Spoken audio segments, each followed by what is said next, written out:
Olá, pessoal. Hoje nós temos um assunto palpitante para médicos, que é a Covid-19 e a sua relação com a misteriosa droga ivermectina.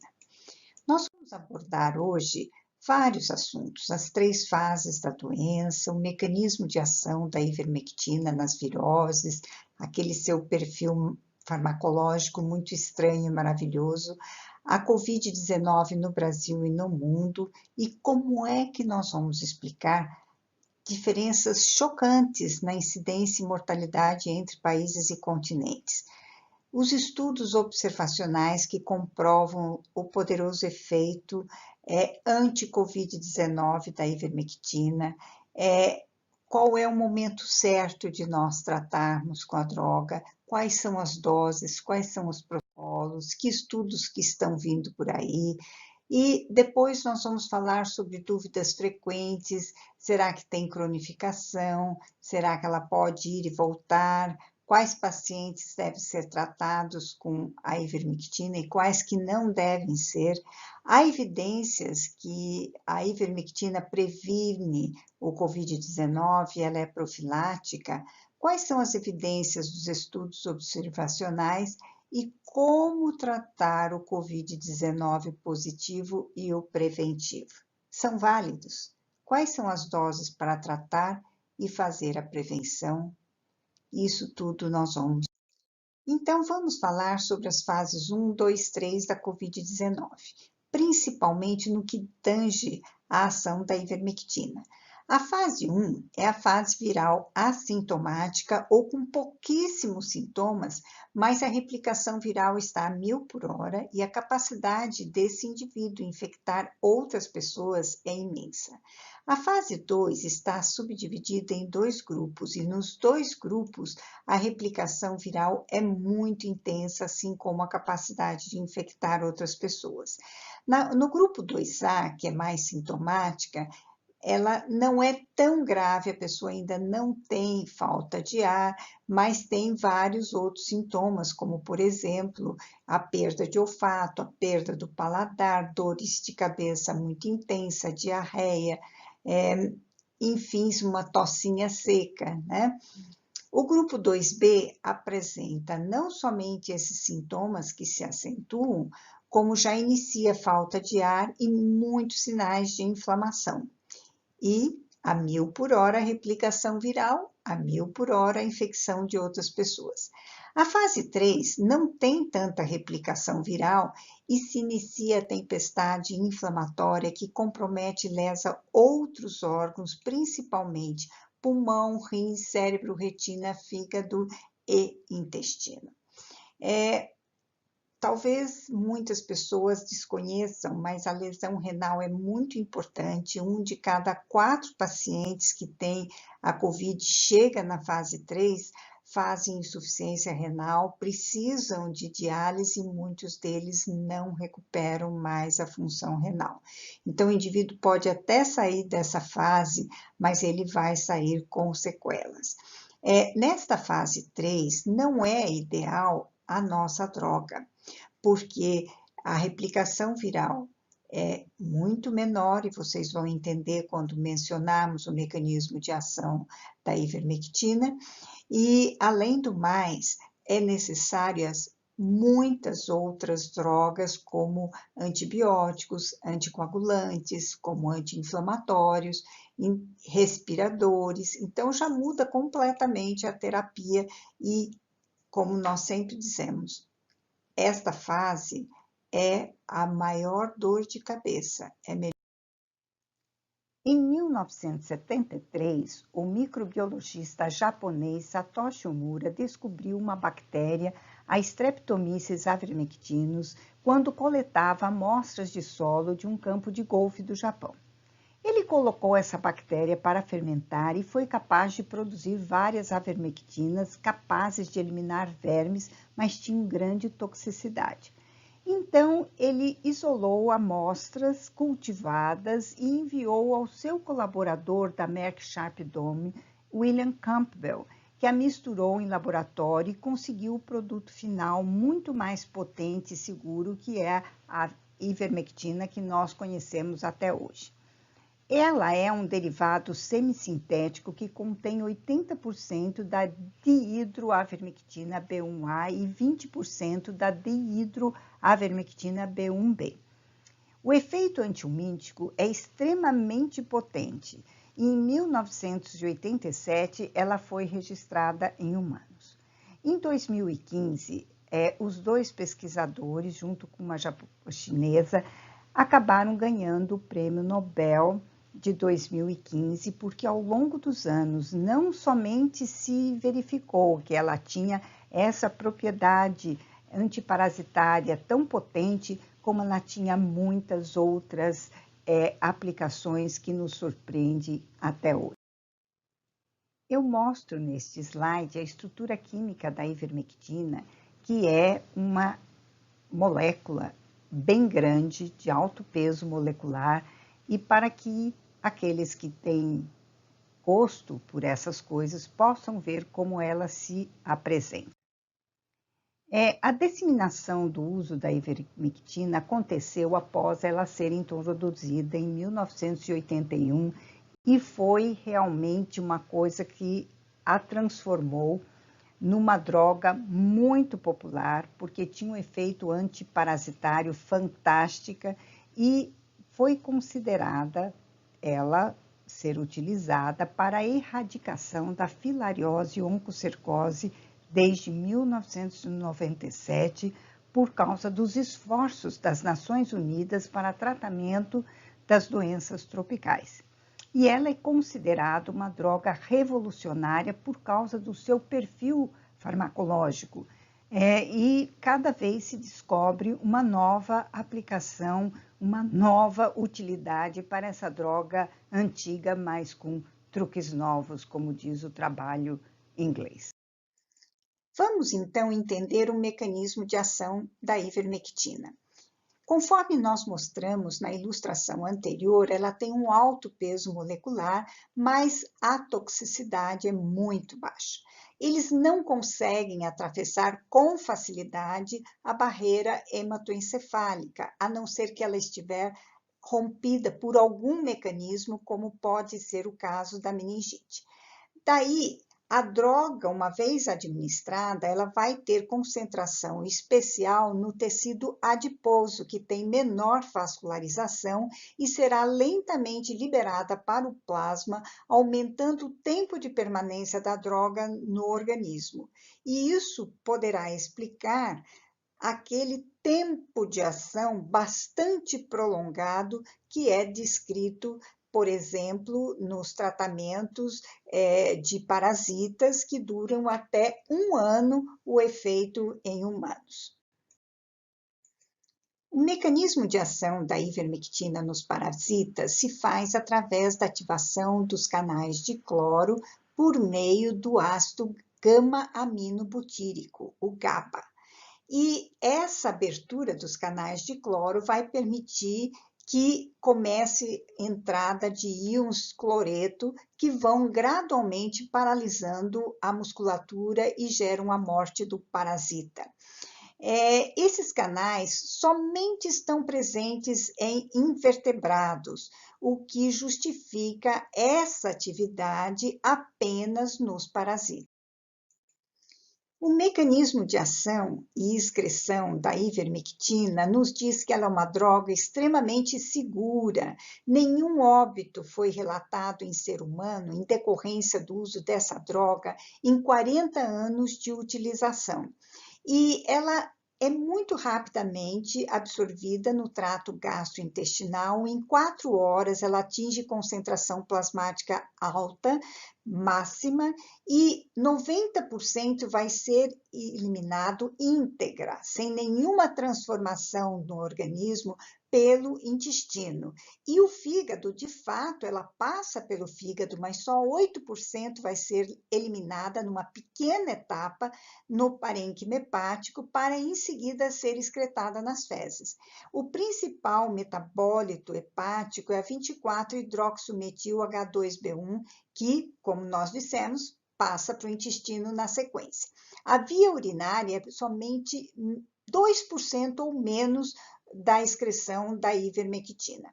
E a principal via de eliminação da ivermectina para o intestino é mediada pela glicoproteína P, o GPP intestinal, que ele extrai a ivermectina da circulação e vai passando para o lume intestinal. Ela tem grande quantidade dessas glicoproteínas nas vilosidades intestinais e também em outros tecidos, como, por exemplo, formando a barreira hematoencefálica, revestindo canais hepatobiliares e carreando, então, essa droga da circulação para a via intestinal.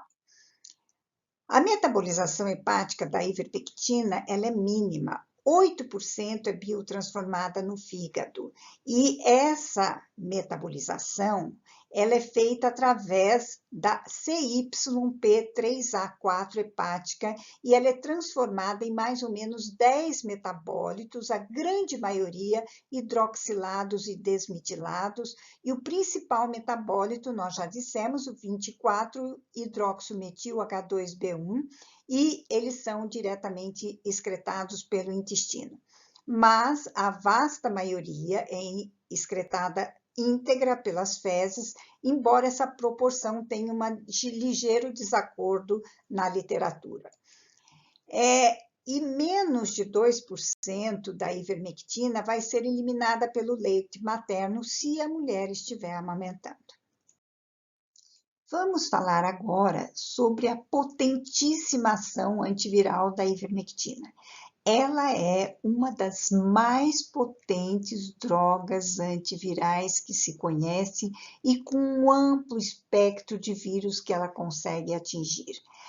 A maioria das ações antivirais está baseada nesta inibição da importina IMP-alfa/B1 durante a infecção. Ela impede que o material genético que foi injetado pelo vírus no citoplasma penetre até o núcleo. Ao não atingir o núcleo, ele não consegue se replicar, nem explodir aquela célula durante essa replicação e liberar uma imensa quantidade de vírus no hospedeiro para irem infectar outras células. Ou seja, bloqueia a ação na origem. As importinas, elas funcionam como porteiros, que deixam ou não deixam o material genético do vírus penetrar dentro do núcleo. Ao bloquear o porteiro e não permitir a entrada dentro do núcleo, não se processa a infecção e por isso que o resultado do tratamento é de uma velocidade absurda. Vejam quantos vírus de RNA ela já conseguiu atuar. Dengue, vírus do Nilo Ocidental, do símil SV40, HIV-1, vírus da encefalite equina venezuelana, vírus da influenza, da chikungunya, da zika, do SARS-CoV-1 e do SARS-CoV-2. É muitos vírus, mas não se restringe a vírus do RNA. Foi demonstrada uma ação antiviral contra o pseudovírus do DNA PRV in vitro. Esse estudo foi realizado com ratas grávidas, mas eu acho que tem muita pertinência para nós médicos, porque mostrou que naquele grupo que foi tratada com ivermectina não teve nenhum aumento de malformações e ainda por cima teve menor prevalência de uma alteração de fontanelas que vieram aumentadas no grupo tratado do que quando comparado com o grupo controle, 44%, teve essa alteração das fontanelas que não se apresentou no grupo tratado com a ivermectina. E eles não tiveram uma explicação para isso. Que história é essa? A gente dá uma droga e vem com menos teratogênese? Interessantemente, eu verifiquei que a droga é muito utilizada aqui no Brasil por obstetras, depois da 12ª semana de gestação, através de telefonemas que eu recebi durante essa crise. Bom, esse trabalho das grávidas foi concluído que era uma droga extremamente segura para a gestação de ratas Winstar, durante inclusive a fase de embriogênese. Mas isso, obviamente, eu recomendo que os obstetras não utilizem nesta fase. Mais interessantemente, as doses de ivermectina que são necessárias para produzir o efeito in vivo são muito menores do que aquelas que são utilizadas in vitro. E aí começa um dos grandes mistérios dessa droga, porque quando você testa ela in vitro, você utiliza uma concentração muito maior. E ela é usada hoje em dia por mais de 100 milhões de pessoas ao ano na África, com muita segurança para filariose e oncocercose. E esse efeito antiparasitário que você dá uma vez dura um ano. É uma coisa impressionante. Provavelmente ela deve ter algum efeito imunorregulador para ter permanecido tanto tempo protegendo aquele indivíduo do parasita. E isso é uma parte da explicação dos seus 40 anos de sucesso, mas tem outros, obviamente. E isso explicaria também porque em 40 anos de utilização da ivermectina como antiparasitário, em seres humanos nunca houve desenvolvimento de resistência à droga. E você não conhece muito bem como ele atua em parasitas. A gente sabe que no final o parasita fica paralisado, mas não é muito certo todas as etapas para que a ivermectina consiga esse efeito de paralisar o verme. Agora, o efeito antiviral, pelo contrário, já foi mais estudado e comprovado. Para chikungunya, vários outros vírus, conforme a gente já falou. Mas, mais extraordinariamente ainda, ela demonstrou diminuir a replicação de vários tipos de células cancerosas. Gente do céu, ela vai do A a Z da medicina. Eu sempre falo, está parecendo aquela panaceia universal da Idade Média, que tratava tudo, né? Aqui trata parasita, trata vírus, trata câncer, tá demais, né? Agora, esse efeito é sempre conseguido com uma enorme disparidade entre a concentração plasmática e o que foi necessário in vitro para conseguir aquele efeito. Por isso, e todos esses efeitos, que ela foi tratada com um nome bem sugestivo num trabalho em inglês, com Droga Velha e Novos Truques, porque toda hora a gente descobre mais uma aplicação para a ivermectina. Assim não dá. E por que nós temos que utilizar a ivermectina contra a Covid-19? Ou melhor, porque essa é a melhor opção para tratarmos a Covid-19? A ivermectina, ela tem uma ação antiviral in vitro já comprovada para inúmeros vírus, inclusive vários deles aprovados no FDA. Ela foi aprovada para influenza, dengue, zika, chikungunya, HIV-1, SARS-CoV-1, a febre do Nilo, que é um arbovírus, tem também um arbovírus da Amazônia que ela funciona, o vírus da encefalite equina venezuelana e o vírus da pseudo-raiva, entre outros. É uma das drogas antivirais mais potentes que se conhece e sabemos a dificuldade de encontrarmos uma droga antiviral no mercado. E por isso que ela foi testada pelo grupo australiano em janeiro de 2020. Mas eles constataram também, porque foi decodificado todo esse vírus, que o SARS-CoV-1, que já havia sido testado com a ivermectina e que era capaz de tratar tanto in vitro quanto in vivo, tinha uma similaridade genética de 80 a 90% com o SARS-CoV-2 e poderia funcionar e funcionou muito bem. E foi feito então um teste de placa de Petri usando células contaminadas com SARS-CoV-2 e depois se aplicou a ivermectina e se constatou que ela diminuía 5.000 vezes a replicação viral, diminuindo 93% os vírus presentes e limpando 100% em 48 horas. Bom, esse método é igualzinho o antibiograma, quando você semeia uma bactéria que está prejudicando o paciente, você testa vários antibióticos e verifica qual deles é sensível. Se você tem um antibiótico que é sensível a determinada droga, o seu médico não vai prescrever o que é resistente.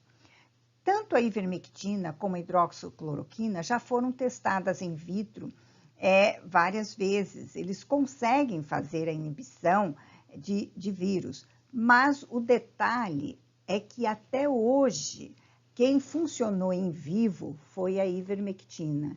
Infelizmente, quando testada em vivo, a hidroxicloroquina não tem mostrado esse efeito potente em vivo. Diante dessa publicação australiana, logo no início da crise, eu raciocinei. Bom, a ivermectina funcionou maravilhosamente in vitro. Todas as vezes que ela teve uma ação in vitro, quando ela foi testada em vivo, ela funcionou.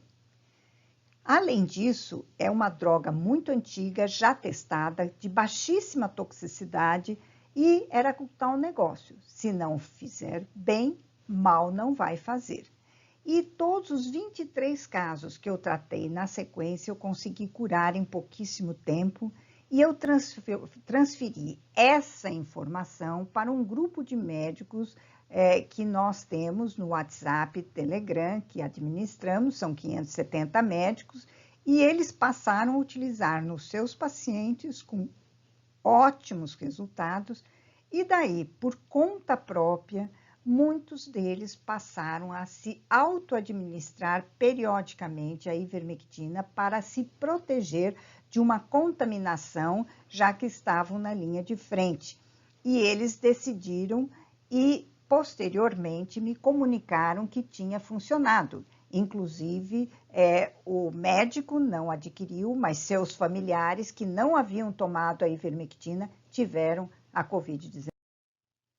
E nós conseguimos alguma confirmação em estudos mais controlados ou observacionais do efeito curativo da ivermectina?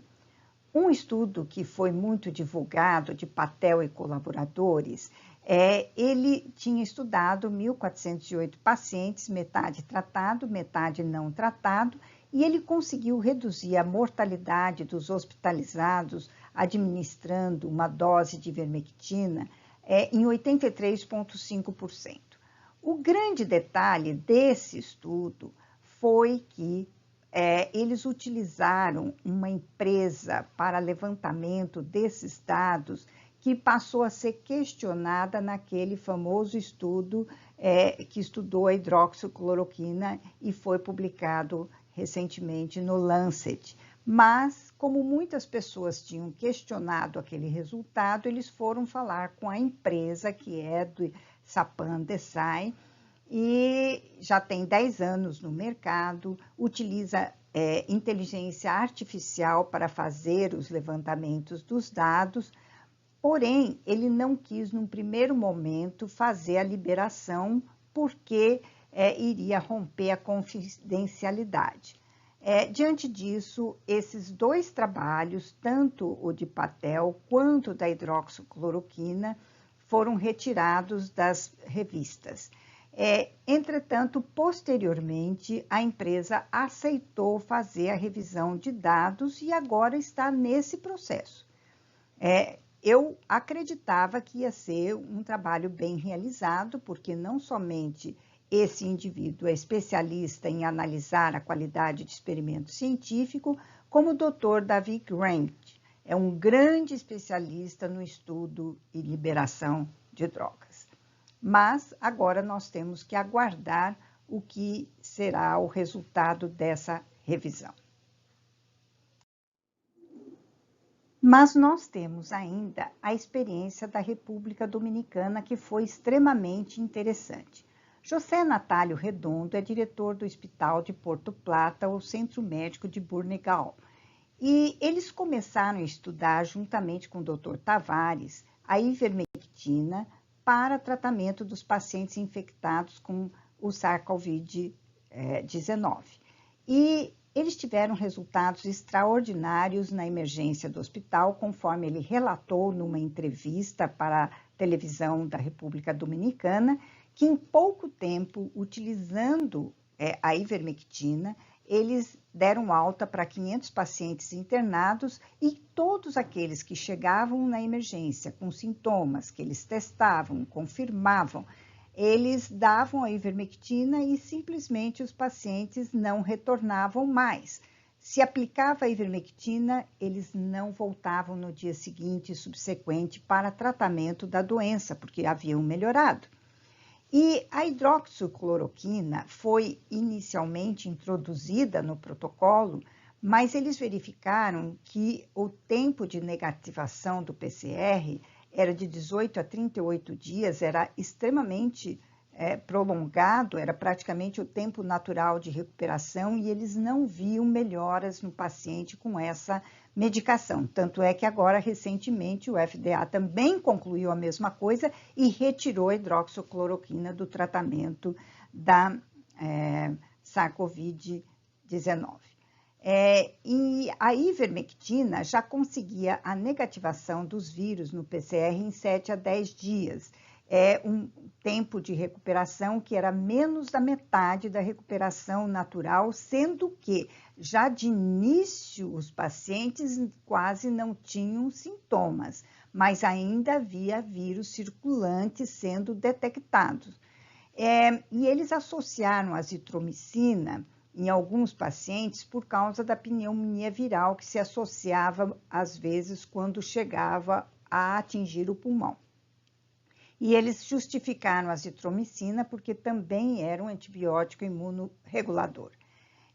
E atualmente eles não utilizam mais a hidroxicloroquina, pois constataram que ela não tinha nenhum efeito a ser acrescentado no tratamento do SARS-CoV-19.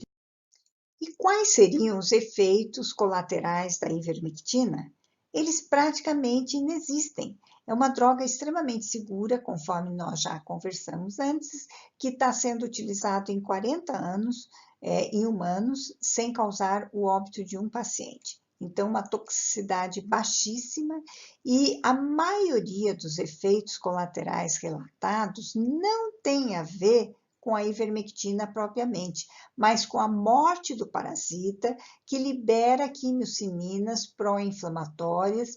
Onde morre o parasita pela ação da ivermectina, ocorre a liberação de algumas toxinas. E esses efeitos desaparecem rapidamente e são muito mais comuns com a filariose, que ela consegue produzir quando morre uma quantidade de toxina maior do que os outros vermes. E essas reações adversas estão relacionadas à densidade da microfilarial, quer dizer, quanto maior a infestação por filária, maior vai ser a reação ao óbito da filária, não a ivermectina. Isso que tem que ficar bem claro. Se você não tiver filariose e nem tiver nenhum outro parasita, portanto, não deve. Vamos, então, responder algumas dúvidas frequentes. Será que a cronificação existe?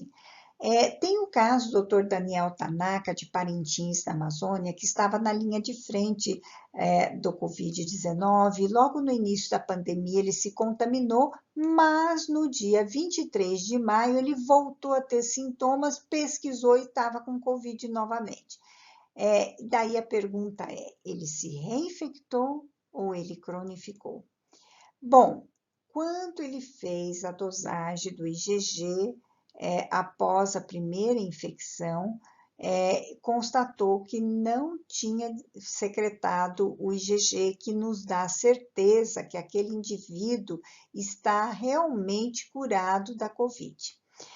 tem aproximadamente 25% dos casos que têm a infecção pelo COVID que aparentemente saram, mas a doença se recolhe e daí um tempo, numa pequena baixa de imunidade do indivíduo, ela volta a atacar exatamente como seria o caso da malária.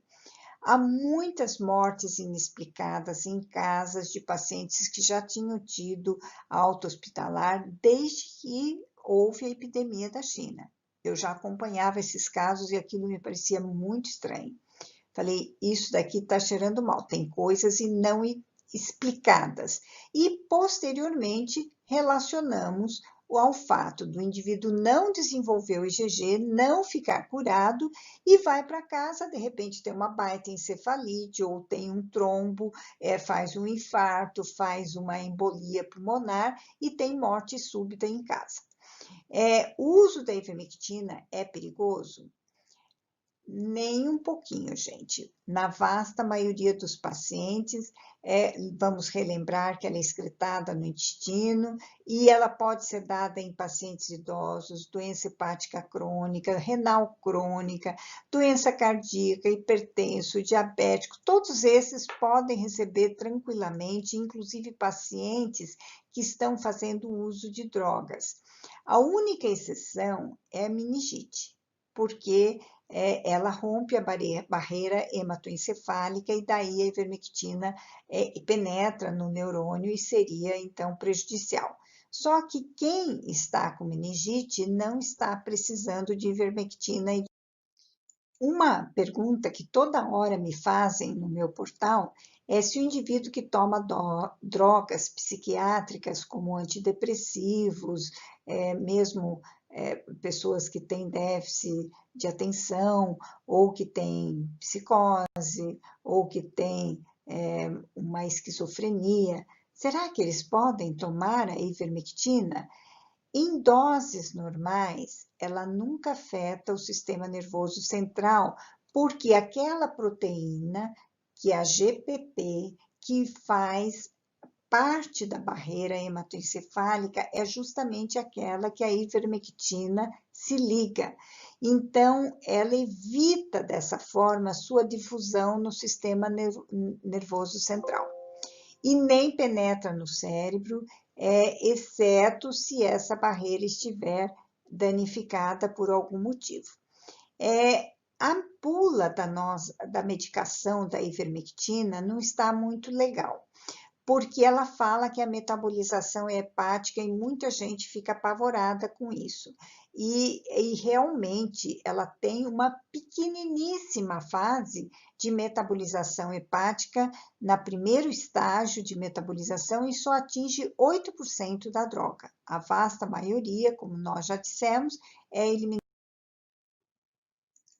Muitos me perguntam repetidamente se o paciente é idoso, cardiopata, hipertenso, tem hepatopatia crônica, tem renal crônico, tem 90 anos, tem problema no pulmão, ou seja, todas essas patologias crônicas, será que ele pode tomar ivermectina? Pode tomar ivermectina sem nenhum risco. Ela possui um espectro terapêutico extremamente amplo. Tem estudos anteriores que mostraram que as doses de até 2.000 microgramas por quilo, ou seja, 10 vezes acima daquela dose que foi aprovada no FDA dos Estados Unidos, são extremamente bem toleradas e seguras.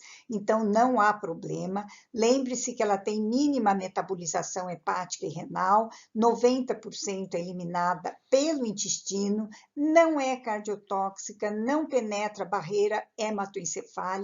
Então, se o paciente está fazendo uso de medicamentos psiquiátricos, tem depressão, ansiedade, toque, tem esquizofrenia, seja lá o que for, ele pode receber a ivermectina. Só não pode dar na meningite, porque nessas circunstâncias está rompida a barreira hematoencefálica. Mas, obviamente, que um paciente com meningite não está precisando de ivermectina, mas sim de muitos outros tratamentos, e eles não ficam dando, como se diz, a sua presença em ambulatórios, como ocorre no paciente que precisa da ivermectina. Então, este é a única exceção, o rompimento da barreira hematoencefálica. E será que é válido nós utilizarmos a ivermectina para não pegarmos o COVID-19 como se fosse um efeito preventivo profilático? Obviamente que isso vai ser estudado naquele trabalho multicêntrico brasileiro que estamos iniciando neste momento. Mas existem evidências observacionais importantíssimas que sugerem que ela é excelente nesse sentido.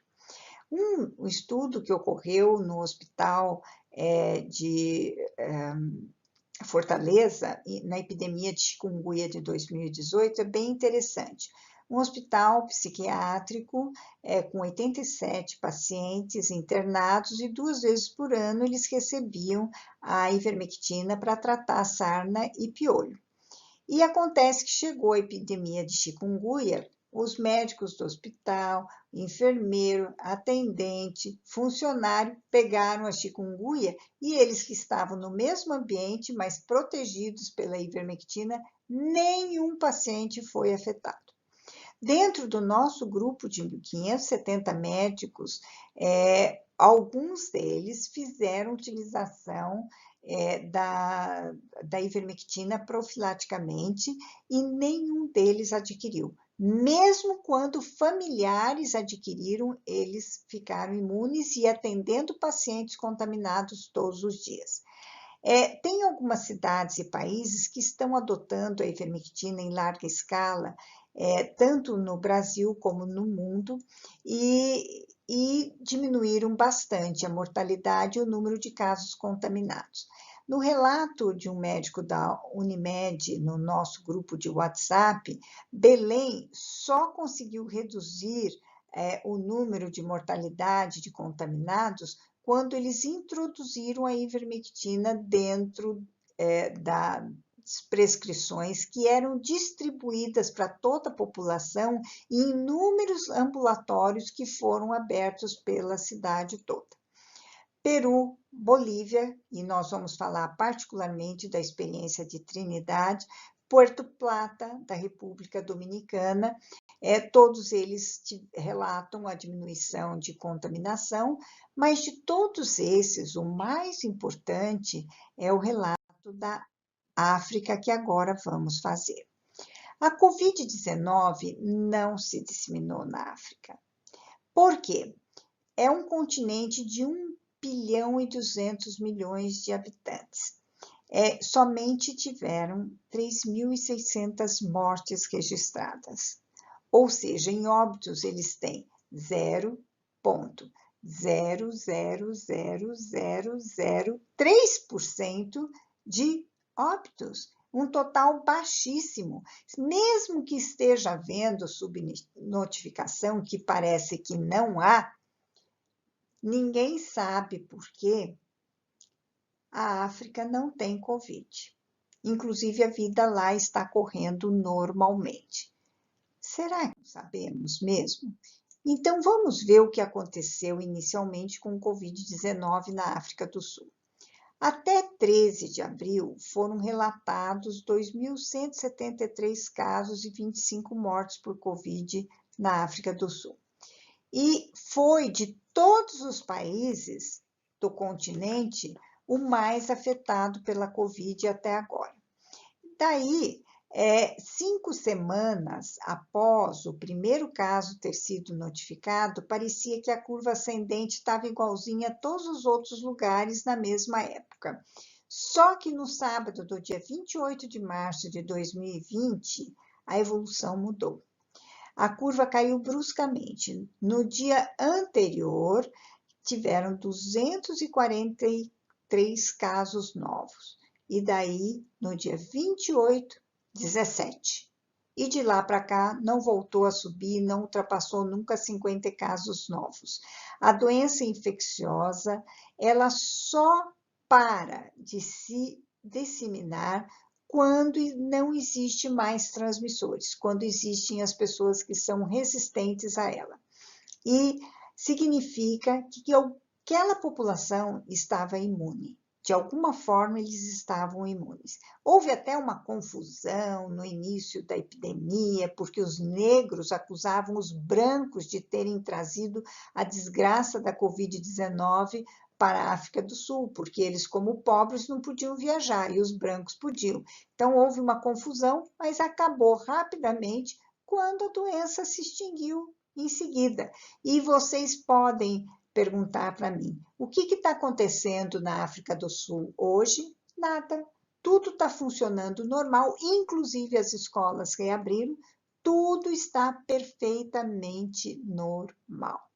E os infectologistas africanos, quando questionados, eles só dizem assim, é meio estranho, misterioso, estamos um pouco perplexos, nós esperávamos uma tempestade e ela não veio.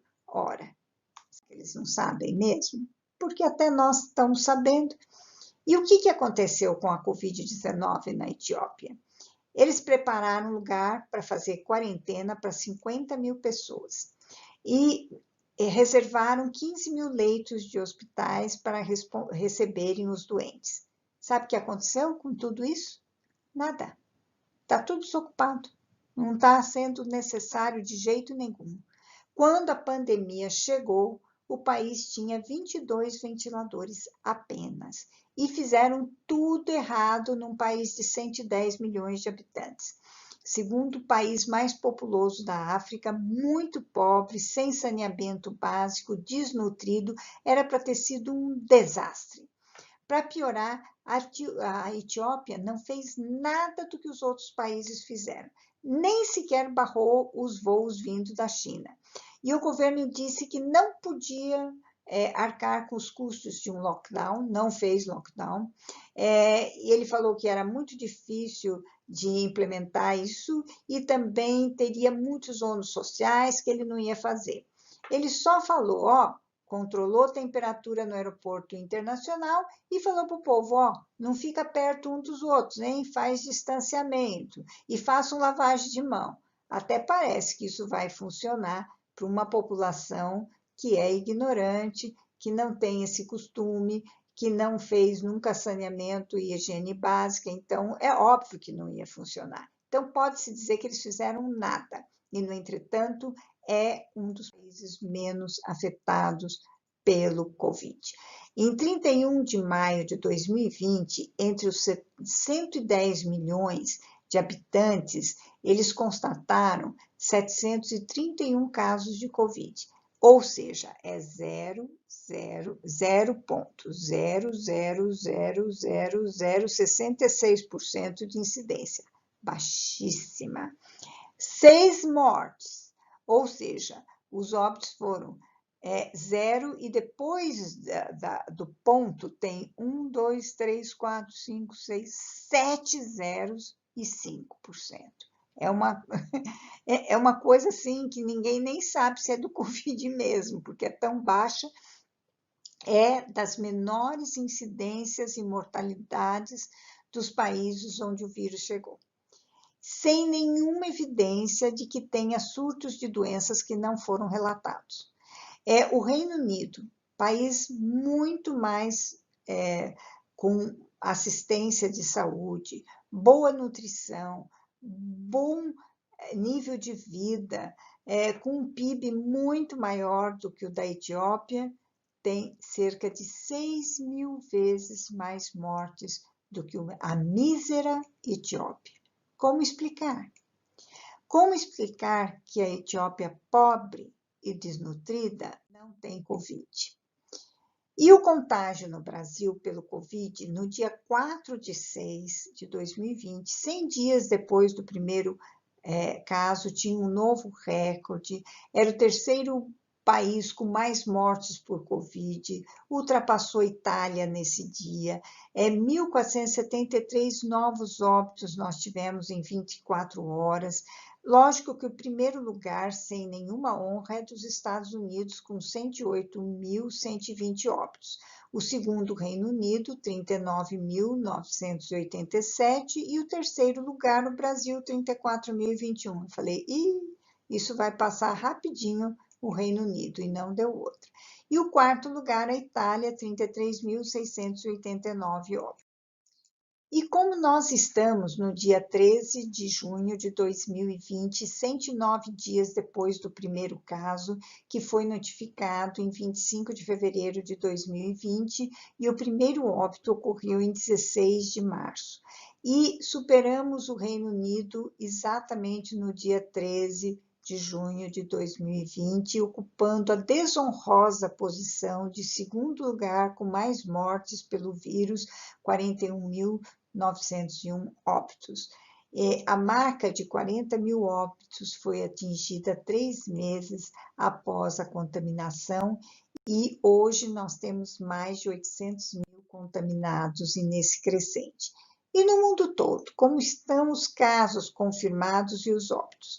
A Europa responde por 1.500.000 casos, mais de. A Europa, esse tanto, mas os Estados Unidos, como um país, ele atinge 1.300.000 casos, quer dizer, é muita coisa. A América Latina vem com 250.000 casos, e o continente africano, gente, 55.000 casos, 3.600 óbitos. Sabe qual a população do continente africano? É 1.200.000.000 de pessoas. Ou seja, a incidência da África é 0,00045% e os óbitos 0,00003%. A população dos Estados Unidos, de 328 milhões de habitantes, já dá uma incidência de 100.000 vezes maior do que a África. E os óbitos, 110 vezes maior do que todo o continente africano. Ou seja, é uma diferença chocante, chocante. E esses dados eu peguei da BBC em 12 de maio de 2020, sobre todos esses dados que nós relatamos, e até o dia 8 de maio, eles registravam somente 2.000 óbitos, muito menos do que nos demais continentes. Esses números são impressionantemente baixos se nós considerarmos que a população lá é de 1,2 bilhões de habitantes. Nova York teve mais de 20.000 óbitos nessa época, e a população é 8.399.000, ou seja, a incidência de óbitos no continente africano é baixíssimo, se considerarmos essa data, enquanto que a incidência de óbitos em Nova York é 20.000 vezes maior do que o continente africano inteiro, e o último lugar em óbitos é o continente africano. Bom, então, aquela catástrofe que deveria ter acontecido na África não aconteceu. Desde o primeiro caso, toda a mídia previu que seria simplesmente um debacle o Covid na África. Esse desastre iminente foi previsto por John Nickengasson, diretor do Centro de Controle e Prevenção de Doenças da África. E nada. Todo mundo errou na previsão africana. Como explicar essa diferença incrível comportamental do Covid-19 na África e nos demais continentes? A questão racial não é explicação. O negro nos Estados Unidos é justamente a raça mais sensível ao Covid-19, e eles morrem muito mais do que os brancos, e eles vieram da África. Não é uma diferença racial.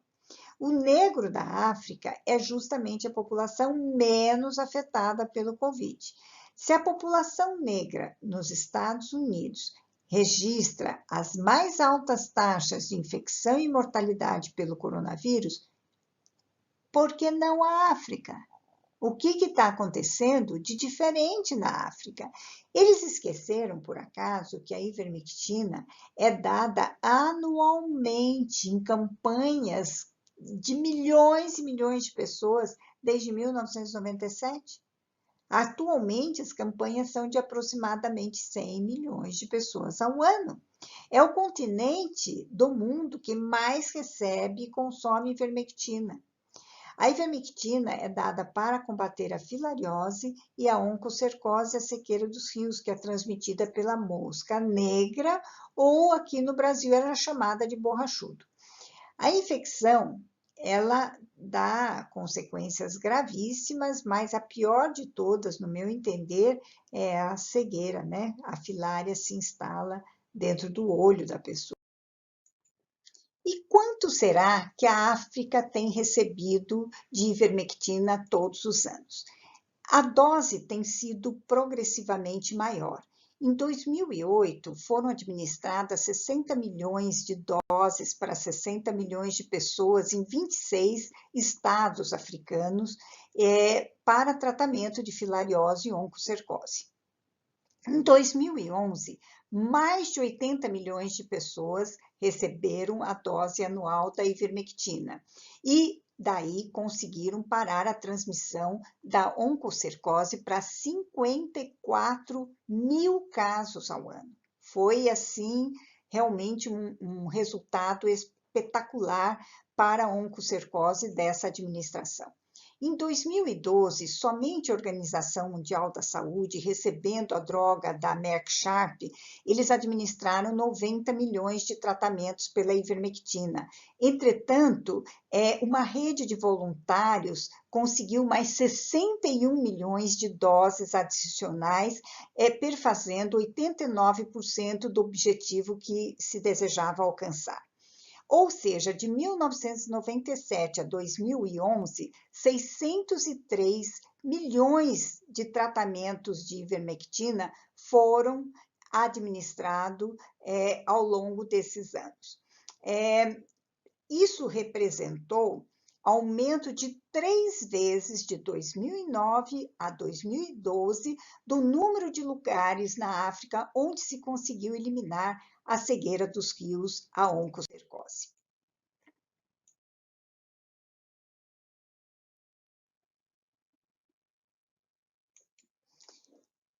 E como é que está a Austrália?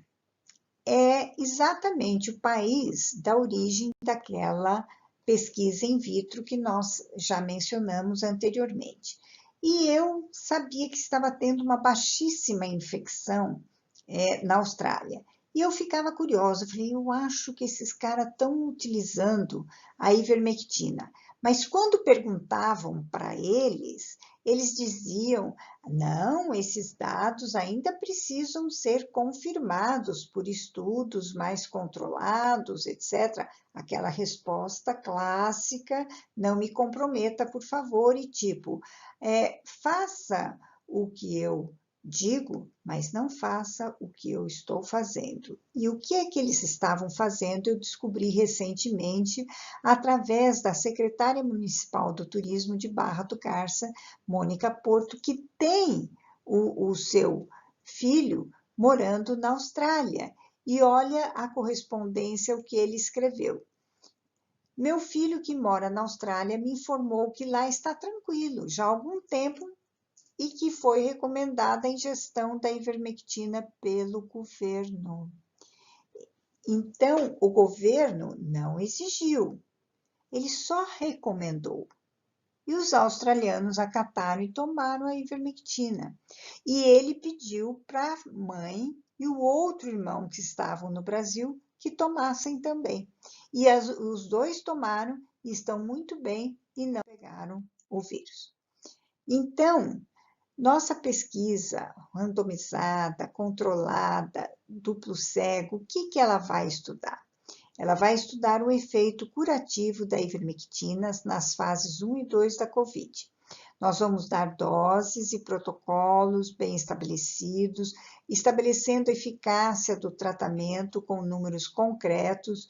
O projeto já está 80% pronto, esse do curativo, e vai ser enviado para a CONEP na semana que vem, que é o Conselho Nacional de Ética em Pesquisa. O estudo do efeito preventivo da ivermectina vai ser um outro estudo que também será feito concomitantemente. Ele já está 100% pronto, vai ser enviado para o CONEP e só poderá andar, infelizmente, quando tivermos a aprovação do CONEP, que às vezes atrasa.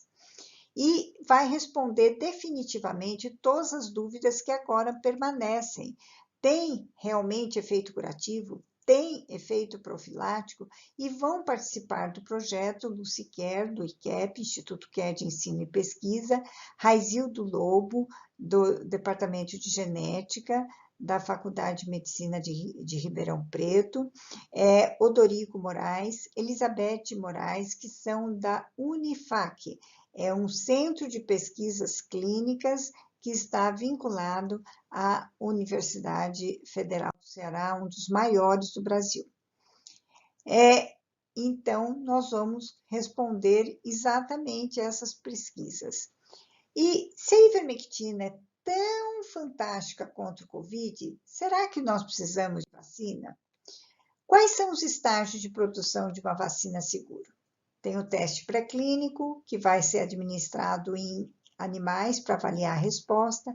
Depois vem a fase 1 do série de segurança. Eles dão a vacina para um pequeno número de pessoas, testam a segurança e a dosagem, confirmam se estimula o sistema imune. Na fase 2, vão ser de séries expandidas, eles dão a vacina para centenas de pessoas divididas em grupos de crianças, idosos, para ver se atua, se não atua, se estimula o sistema imune, se não estimula, avalia a segurança da vacina. Na fase 6, seriam séries de eficácia. Os cientistas dão vacina para milhares de pessoas e esperam para ver quantas delas se infectam comparadas com os voluntários que receberam placebo.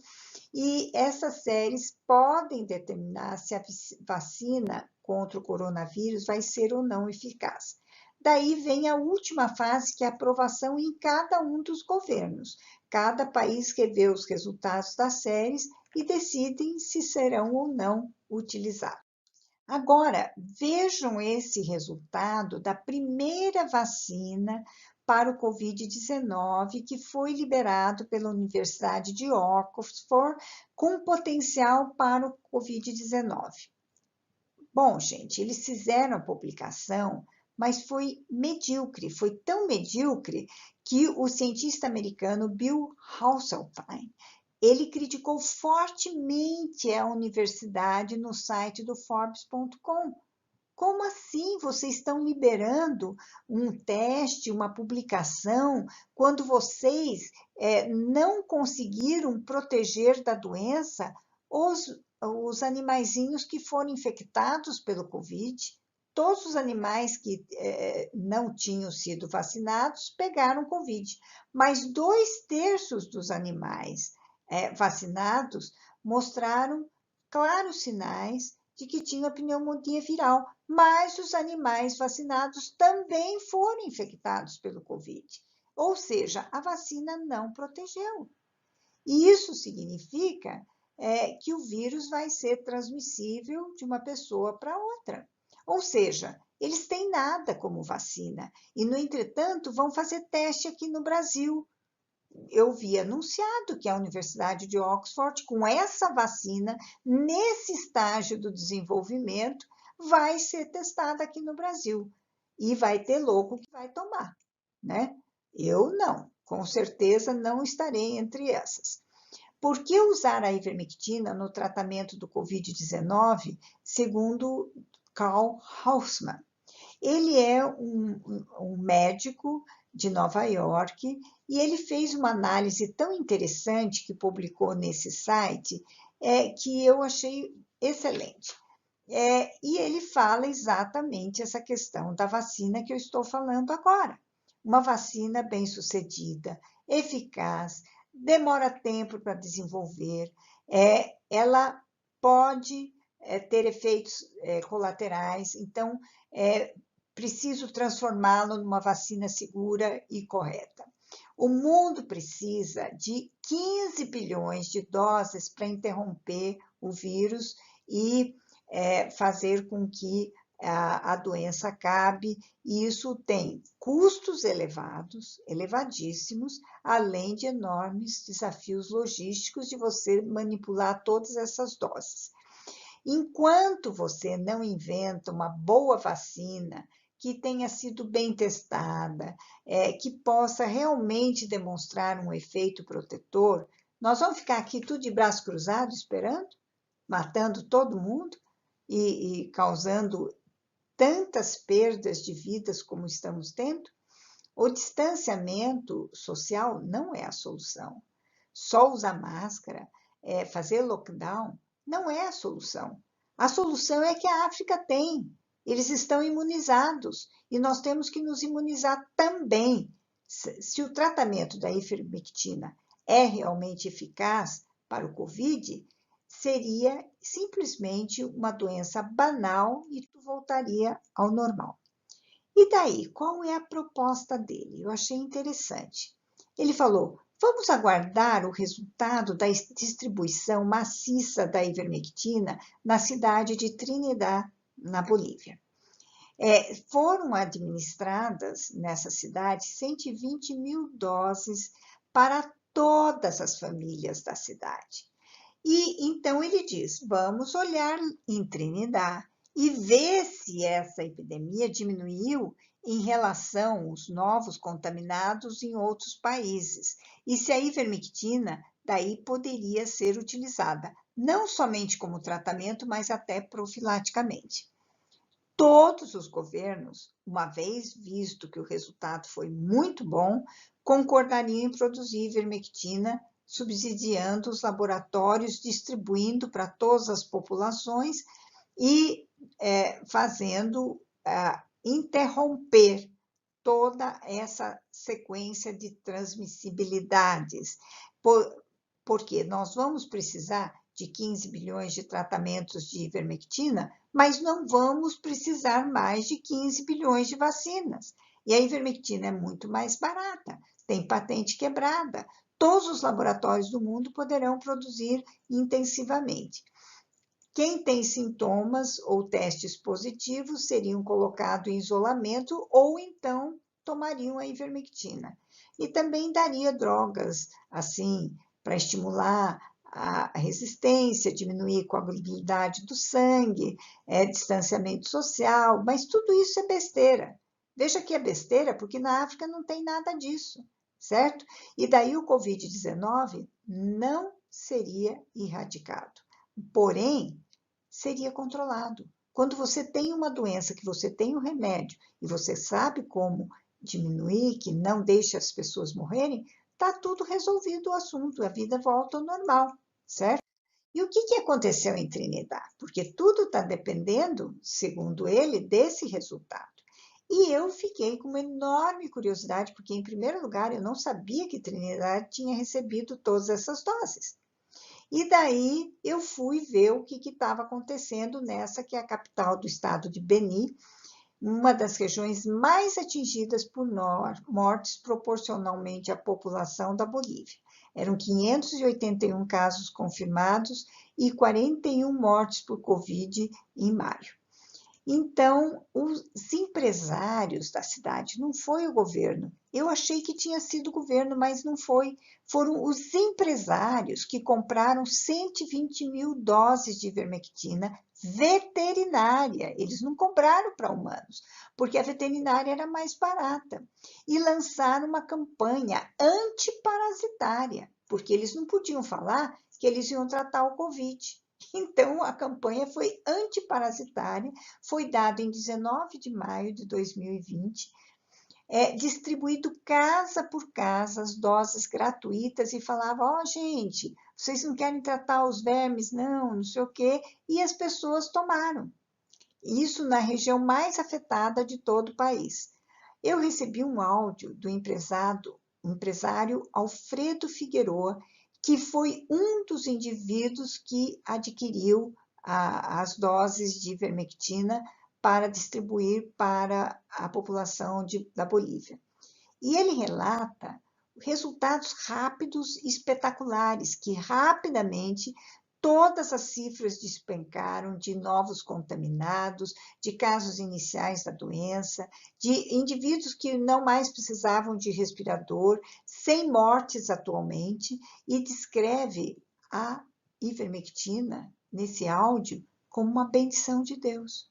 Ele está tão assim encantado que com esse sucesso que ele e outros empresários compraram mais doses para iniciar o tratamento em Santana de Acuma, que também está muito afetada, fazendo a campanha antiparasitária do estado de Belém. Então, vamos falar dos 4 protocolos da ivermectina que nós utilizamos até recentemente, outros pesquisadores utilizaram. Patel relata 150 microgramas por quilo de peso. O protocolo da Marinha relaciona o peso corporal com a quantidade de comprimidos, até 30 quilos um comprimido, de 31 a 62, de 61 a 93 e mais de 90 quilos, 4 comprimidos. Eu peguei esse protocolo e comecei a divulgar. E coloquei o link no meu site. E muitas pessoas começaram a reclamar que não conseguiam acessar. E realmente eu verifiquei que depois ele foi retirado do ar. O Dr. Wong tem um vídeo na internet que está recomendando um comprimido de ivermectina por 4 dias consecutivos. Mas eu constatei que essa dose é muito insuficiente, principalmente quando as pessoas são mais gordinhas.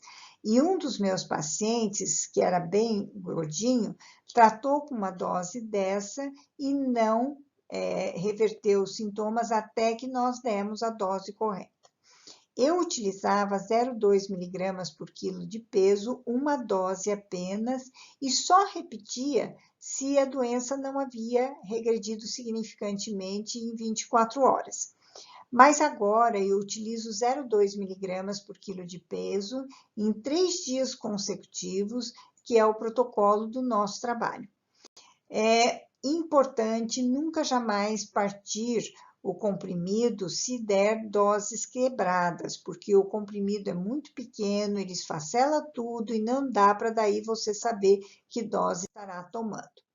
Então, eu fiz uma tabela, que foi a forma mais tranquila de nós explicarmos para os pesquisadores. Então, de 15 a 30 quilos vai ser um comprimido, de 30 a 60, 2, 61 a 93, 91 a 124 e de 121 a 150, 5 comprimidos. Tanto para terapia quanto profilática e sempre dado em 3 dias consecutivos essa mesma dose. A periodicidade para o uso profilático nós não sabemos e vai ser. E qual seria a fase ideal para nós tratarmos com a ivermectina a COVID-19? As fases 1 e 2, obviamente, são as ideais porque tem intensa viremia. É quando os vírus se replicam intensamente que aquele poderoso efeito bloqueador das importinas, bloqueando a entrada do material genético do vírus dentro do núcleo, é que se torna mais efetivo.